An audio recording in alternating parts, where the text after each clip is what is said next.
สบายดีทุกคนมื้อนี้เราสิมารีวิวทางเข้าบ้านเราเนาะทางโคตรหยะทุกคนเอ้ยฝนต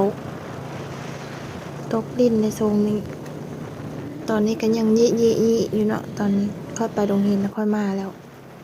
อันนี้สิมาถ่ายบรรยากาศตอนฝนตกคือทุกคนเบิ่งเด้อบรรยากาศก็คืองามเขียวงามเนาะเข้าก็แต่ว่าบางบอนเพิ่นก็ดำมือเนาะมันก็ยังสีเริงๆอยู่ตอนนี้ก็มีคนดำอยู่ยังบ่แล้วฝนตกหลายทรงนี่พอดีเป็นทรงดำหน้าเนาะทุกคนเราเบิ่งกัน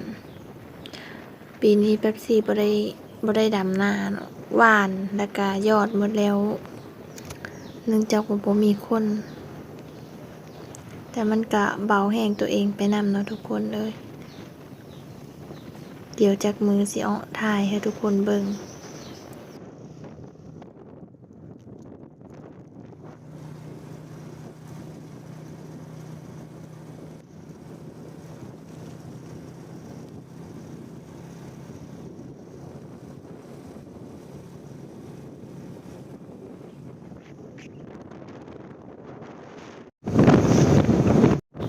นี่ทุกคนฮอดหาหลังอันสีแดงนี่ก็พอดีข้างไว้เข้าบ้านเขาเลยเนาะมีเฮิรนงามๆข้างนี้แล้วก็แวะเข้าบ้านเฮาแล้วก็ทางก็สิเป็นดินแดงประมาณนี้เลยฝนตกก็คือทางหญ้าแห้งเลยทุกคนเอ้ย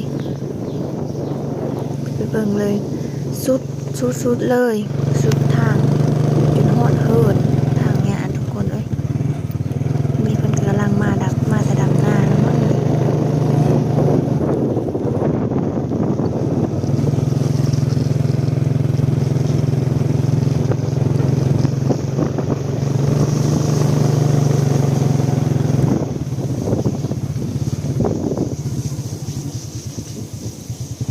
เจ้า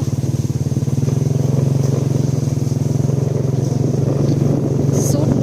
จนฮอดเฮิรนค่อยเลยทุกคนเอ้ยเป็นแบบเนี้ยอืมโอ้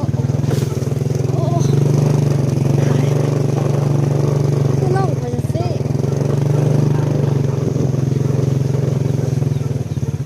มาแล้วจ้ะหมดหญ้า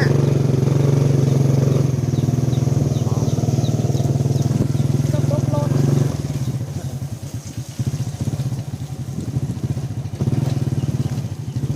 ที่ทางเข้าเฮิรนก็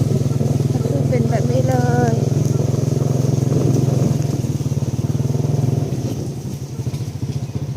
ถึงแล้วเราจะทุกคน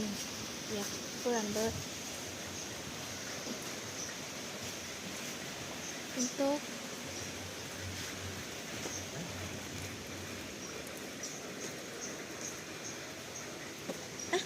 ไหน มือไว้เราอยากจะ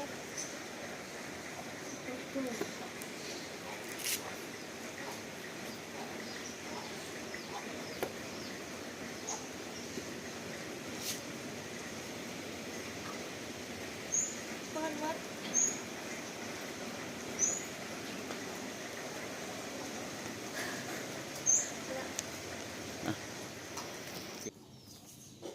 ทุกคนแต่นี่เขาหอดเธอแล้วจะถอดไข่เยอะเข้า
ได้เขาไปหาผัด เยอะปูไข่ ทอดไข่คนข้าวหุงข้าวเจ้า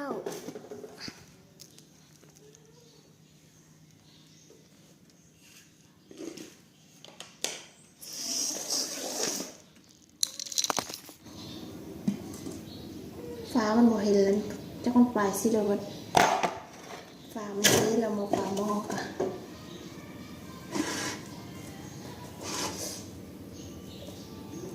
อันนี้ก็คือเสื้อน้ำลายเกินกระบอกเป็นยังประมาณนี้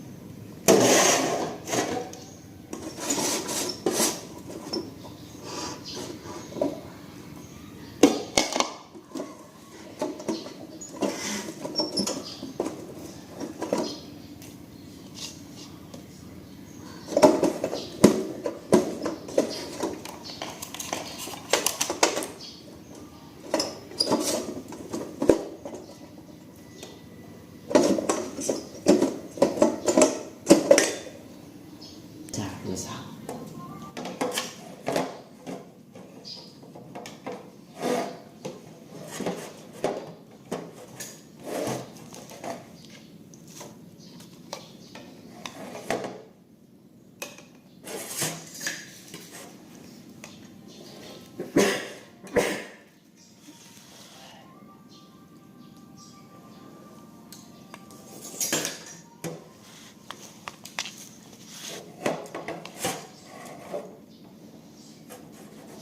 มาดูทุกคนประมาณนี้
ทางบ้านเข้าบ้านเท่ากับสิประมาณนั้นนะทุกคน